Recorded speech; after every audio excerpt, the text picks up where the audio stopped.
Good evening. और आज सीखेंगे हम इंग्लिश ग्रामर के शाहरुख खान, सलमान खान और आमिर खान। जी हाँ, आपने सही सुना। तो वुड, कुड और शुड, ये तीनों ही तीन खान की तरह हैं जो लगते तो बहुत अच्छे हैं लेकिन ये समझ में नहीं आते। हर एक लर्नर की ये प्रॉब्लम होती है कि वो कहाँ वुड यूज़ करे, कैसे कुड यूज़ करे, राइट। तो तीनों ही का अपना एक एटीट्यूड है और तीनों ही बहुत पावरफुल भी हैं।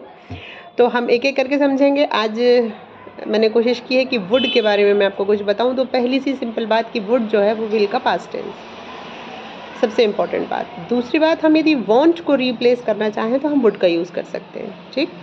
तीसरी इम्पॉर्टेंट बात कि जब भी हम यूज़ टू वर्ड का यूज़ करते हैं पास्ट की कोई हैबिट बताने के लिए, जैसे मैं कहूँ कि I use to play harmonium but now I like to play guitar. I use to play मतलब मैं पहले हारमोनियम जो है वो बजाना पसंद करती थी, लेकिन अभी स्थिति क्या है कि I play guitar. Okay, so here you can replace use to with wood, ठीक है।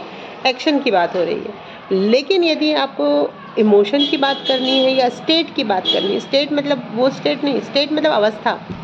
जैसे मैं कहूँ कि I use to shy when I was in class 5th, I use to be shy. लेकिन यहाँ पर आप फिर अब वुड का यूज़ नहीं कर सकते हैं। जैसे मैं कहूँ कि I would be shy, then it will be a wrong sentence. So keep this thing in mind. ये बहुत इंपॉर्टेंट बात है कि जब हम अवस्था स्टेट की बात करेंगे तब हम यूज़ टू ही यूज़ करेंगे। जैसे I use to shy, I use to be शाय।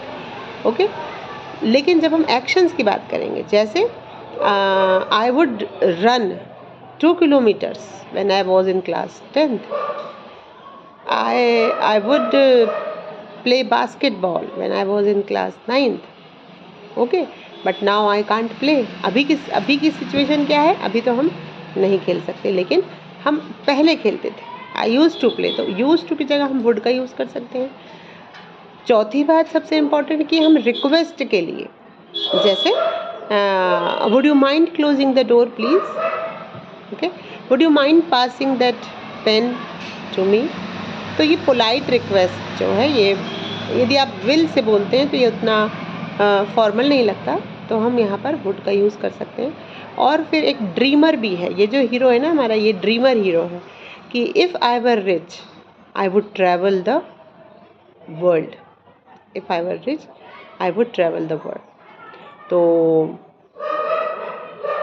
हमने वुड के बारे में सीखा इस वीडियो में। अगली वीडियो में हम शुड और फिर कुड को भी कंप्लीट करेंगे।